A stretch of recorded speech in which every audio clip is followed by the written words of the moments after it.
বিয়ের পূর্বে কোনো মেয়ের গায়ে হাত দিবি না ভাই আমার, খবরদার। বিয়ের পূর্বে কোনো মেয়ের সাথে কথা বলবি না, খবরদার। তোর যোগ্যতা নেই ওর সাথে কথা বলার।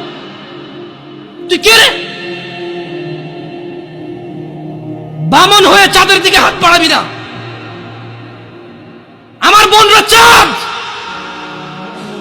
ওয়াল্লাহি যেদিন ইসলামী শাসন আসবে, যেদিন ইমাম মেহেদী আসবে, যেদিন ঈসা আলাইহিস সালাম আবার আসবে, ওনার বন্ধের উপর যারা হাত দেবে উনি হাত কেটে ফেলবে। তুই বামন হয়ে চাঁদের দিকে হাত বাড়াইস না। আমার বোনরা চাঁদ। ইসলাম মেয়েদেরকে চাঁদ বলেছে আর তোকে বামন বলেছে। বেটা তুই বেটা ছেঁড়া খাতায় শুয়ে লাখ টাকার স্বপ্ন দেখিস, বিয়ের আগে মেয়ের গায়ে হাত দিস? তোর সাহস কত? তোর সাহস কত? তুই জানিস না মুহাম্মদ সাল্লাল্লাহু আলাইহি সাল্লাম বলছে নেক স্ত্রী দুনিয়াতে যা আছে ওর চেয়ে বেশি উত্তম।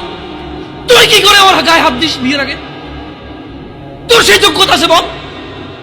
তোকে আল্লাহ জাহান্নামে ফেলবে, তোকে আল্লাহ জ্বলন্ত আগুনে নিক্ষিপ্ত করবে, তোর শরীর পচবে, তোর শরীরের গন্ধে জাহান্নামীরা থাকতে পারবে না। তোকে আল্লাহ এত নিকৃষ্ট শাস্তি দেবে।